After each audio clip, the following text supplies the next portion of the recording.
रूप शंकर उपाध्याय, बांसवाड़ा, राजस्थान से। उपाध्याय जी, आप पूछ रहे हैं कि तुलसी पत्र कब नहीं तोड़ने चाहिए तथा कब तुलसी पत्र तोड़कर उपयोग कर सकते हैं तथा किस दिन तुलसी पूजा नहीं करनी है। इस संशय को दूर करने मैंने श्रीमद् देवी भागवत तथा पद्म पुराण दोनों में तुलसी महीना को स्वाध्याय में पढ़ा था। संभवतः आप ये कहना चाहते हैं कि अपने संशय को दूर करने के लिए देवी भागवत और पद्म पुराण दोनों में हमने तुलसी जी के महात्म्य को पढ़ा। महात्म्य तो वहाँ पर उपलब्ध हो गया, लेकिन तुलसी जी के लिए वो कौन से दिन निषिद्ध हैं जिन दिनों में तुलसी पुत्र नहीं तोड़ना चाहिए, क्योंकि ऐसा सुना जाता है कि हर दिन तुलसी को तोड़ने का नियम नहीं है। कोई दिन ऐसे हैं जिस दिन तुलसी पत्र का चयन नहीं किया जाता है, इसलिए पहले से ही उन दिनों के लिए तुलसी पत्र का चयन करके उनको सुरक्षित करके रख लिया जाता है। तो बिल्कुल उपाध्याय जी, एकदम सही सुना आपने। तुलसी जी के बारे में ये नियम है, वैधृतौ च व्यतीपाते भौम भार्गव भानुषु परोद्वये च संक्रांतौ द्वादश्याम सूतके द्वयोः। माने दो योग हैं, एक है वैधृति और दूसरा है व्यतिपात। इन दोनों योगों में तुलसी नहीं तोड़नी चाहिए। इसी तरह से 3 दिन हैं, मंगलवार, शुक्रवार और रविवार। इन 3 दिनों में तुलसी दल का चयन नहीं करना चाहिए। इसी तरह से द्वादशी, अमावस्या और पूर्णिमा, माने शुक्ल पक्ष की एक द्वादशी, कृष्ण पक्ष की एक द्वादशी और अंतिम तिथियां अमावस्या और पूर्णिमा दोनों पक्षों की। इन तिथियों में भी तुलसी दल का चयन नहीं किया जा सकता। इसके अलावा संक्रांति, जब सूर्य का संक्रमण किसी राशि को छोड़ करके दूसरी राशि पर हो रहा हो, अथवा घर में जनना शौच हो, मरना शौच हो, अशुद्धि हो, इन दिनों में भी तुलसी दल तोड़ना नहीं चाहिए। इसके अलावा रात में और संध्याओं में, प्रातः संध्या का समय जब तक है अथवा सायं संध्या का जब तक समय है, तब तक भी तुलसी दल नहीं तोड़ना चाहिए। अरे, अगर हम तुलसी दल नहीं तोड़ेंगे तो भगवान की पूजा कैसे होगी? क्योंकि ये कहा गया है, न पूजा तुलसीम बिना, बिना तुलसी के भगवान की पूजा नहीं हो सकती है। तो ऐसी परिस्थिति में क्या करें? ऐसी परिस्थितियों के लिए बताया कि आप तुलसी पौधे के नीचे देखिए तो वहाँ पर सूख करके कुछ पत्ते अपने आप गिरे रहते हैं, तो उन पत्तों को उठा करके उनसे पूजा कर लेनी चाहिए। ऐसा भी नियम है। वाराह पुराण में कहा है, निषिद्धे दिवसे प्राप्ते गृह्णीयाद गलितम दलम तेनैव पूजां कुर्वीत न पूजा तुलसीम बिना। बिना तुलसी के कोई पूजा नहीं हो सकती है। इसलिए तुलसी पूजा, तुलसी के लिए नियम है। और अन्यत्र शास्त्र में ये भी कहा गया है कि अगर भगवान, तुलसी के अन्य भी प्रयोग हैं, लेकिन भगवान शालिग्राम के लिए तो तुलसी का चयन कभी भी किया जा सकता है। लेकिन सामान्य रूप से जो वैष्णव हैं, भगवान विष्णु के भक्त हैं, वो तुलसी दल से ही भगवान की पूजा करते हैं। और जिन दिनों में, जिन योगों में, जिन तिथियों में तुलसी दल के चयन का निषेध है, उनका वर्जन करते हैं। तो हम लोग भी यही मानते हैं कि अपने को इस बात का ध्यान रखना चाहिए कि आज तुलसी दल का चयन नहीं हो सकेगा। क्यों ना एक दिन पहले से इस बात का ध्यान कर लें कि कल नहीं होगा, तो एक दिन पहले ही तुलसी का चयन करके भगवान की पूजा के लिए हम लोग रख लें। इससे हमारी विशेष सतर्कता भी भगवान को ज्ञात होगी, उनको प्रसन्नता होगी, और इसी बहाने हमको तिथियों का भी ज्ञान होगा कि आज संक्रांति है, आज व्यतिपात है, आज अमुक तिथि है। ये सब जो ज्योतिष संबंधी ज्ञान है, कालगणना संबंधी, वो ज्ञान भी तो हमको हर समय होने चाहिए ताकि हम काल के महात्म्य को समझ सकें। तो इस दृष्टि से भी ये उचित है, और शास्त्र में निषेध है तो स्वाभाविक है कि उसका पालन, विधि और निषेध दोनों का पालन करना अपना धर्म है।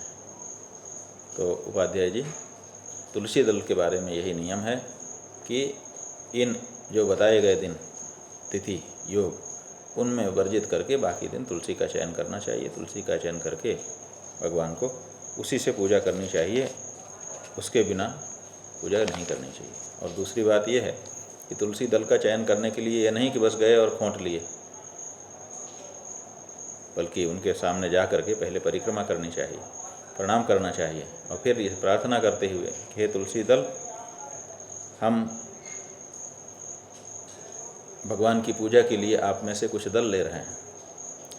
तुलस्यमृत जन्मासी सदा तुम केशव प्रिया चिनोमि केशवस्यार्थे वरदा भव शोभने। आप तो केशव की प्रिया हैं, उन्हीं के लिए मैं तुलसी दल प्राप्त कर रहा हूँ, तोड़ रहा हूँ।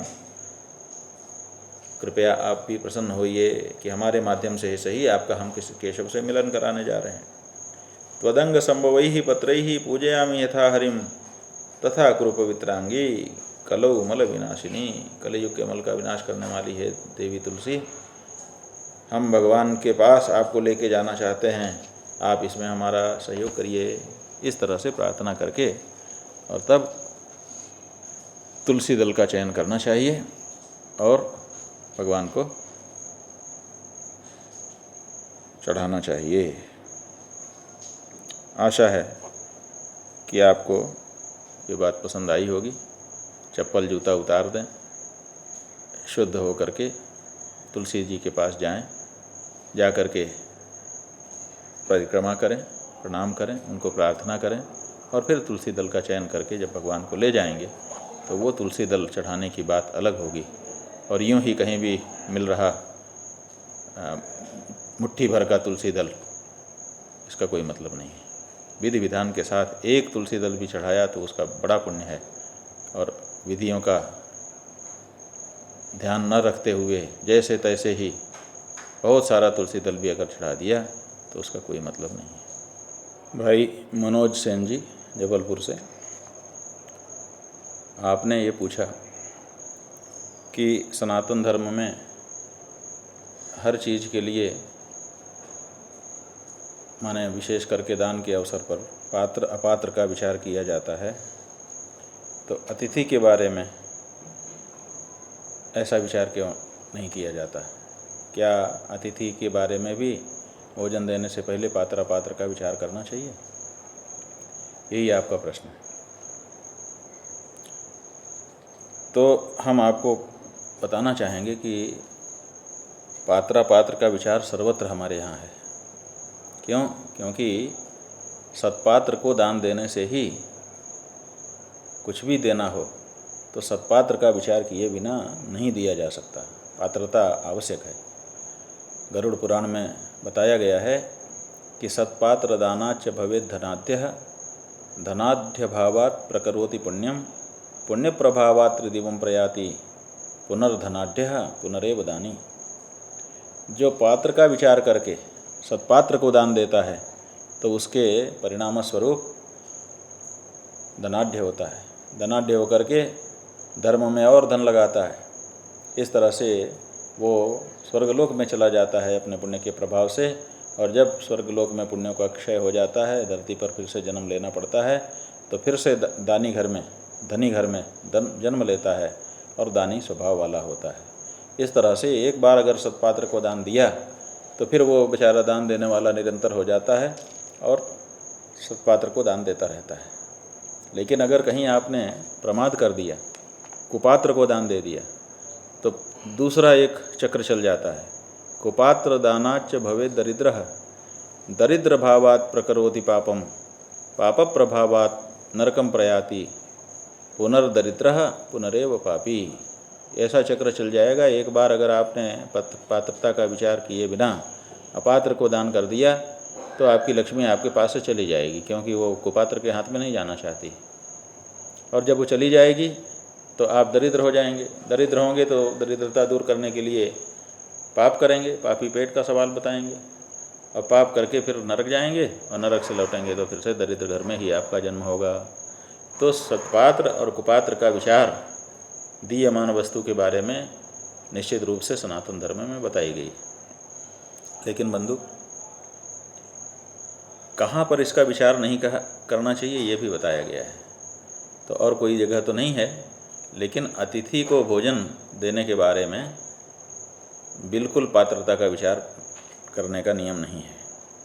ये कहा गया है नृसिंह पुराण में, पंक्तियाँ पढ़ के हम बता देते हैं कि न परीक्षेत चरितम न विद्याम न कुलम तथा न शीलम न च देशादीन अतिथेः आगतस्य ही। अगर अतिथि आ गया हो तो उसकी परीक्षा न ले, उसके चरित्र की परीक्षा न ले, उसके विद्या की, उसके कुल की, न उसके स्वभाव आदि की, अतिथि मान करके उसका स्वागत करें। चाहे वो कुरूप हो चाहे सुरूप हो, चाहे अच्छे कपड़े पहने हो चाहे अच्छे कपड़े न पहने हो, चाहे विद्यावान हो चाहे अविद्य हो, चाहे वो सगुण हो चाहे निर्गुण हो,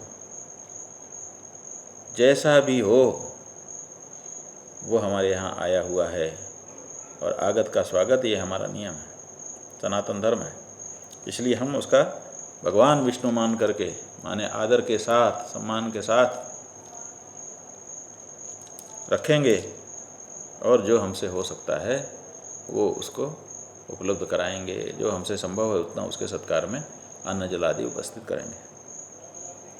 मन्येत विष्णुमेवैतं साक्षान्नारायणं हरिम अतिथिम समनुप्राप्तम विचिकित्सेन करहिचित। बिल्कुल विचिकित्सा नहीं करनी चाहिए, विचार नहीं करना चाहिए कि अब इसका स्वागत हम करें कि ना करें, कि कौन से कुल का है, कौन से आदि आदि। अतिथि है इतना पर्याप्त है।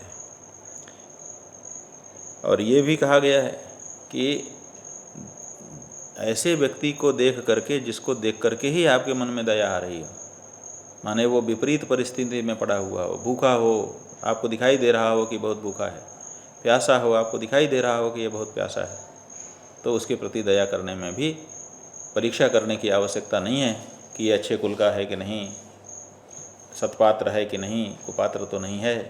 अगर आप देख रहे हैं कि परिस्थिति उसकी खराब है और उसको देखते ही आपके मन में दया का भाव आ रहा है, तो आप वहाँ पर भी इस बात का विचार न करें पात्रता का और दे दें, तो उसमें भी कोई दोष नहीं है। दयामुद्दिश्य यद्दानम अपात्रेभ्यो भी दीयते। अगर वो अपात्र भी है लेकिन हमको उसके ऊपर दया आ चुकी है तो हम दे सकते हैं। दीनांध कृपणेभ्यश्च तदा अनंत्याय कल्पते। ये कहा गया है कि ये जो व्यक्ति है, चाहे वो दीन हो, चाहे अंधा हो, चाहे बहरा हो, लंगड़ा हो, लूला हो, अपाहिज हो, किसी भी रूप में, और उसको देख करके आपके मन में उसके प्रति दया आ गई हो, तो वो अगर कुपात्र भी हो तब भी जितने अंश में आपको दया है उतने अंश में उसका सहयोग अगर आप करेंगे और अगर उसको कुछ देंगे तो तदा अनंत्याय कल्पते। वो जो उस समय उसको दी गई वस्तु है वो अनंत गुना होकर के आपको परलोक में प्राप्त होती है। तो इसका मतलब ये हुआ कि अतिथि के संबंध में हमको पात्रता का विचार, अतिथि को भोजन आदि देने के संबंध में, सम्मान देने के संबंध में पात्रता का विचार करने की आवश्यकता नहीं है। हाँ, उसको घर में घुसाना ना घुसाना, अतिथि के रूप में उसको भोजन देना और तदनुसार का निवास देना, क्योंकि निवास के बारे में ये कहा गया है, अज्ञात कुलशीलस्य वासो देयो न कस्यचित्। जिसका कुल और शील माने स्वभाव आपको पता नहीं है, उसको निवास नहीं देना चाहिए, लेकिन भोजन देने में कोई हानि नहीं है। हाँ जी, ब्रह्मचारी परमात्मानंद जी, आपने पूछा कि भैरवी यातना क्या होती है, हम जानना चाहते हैं।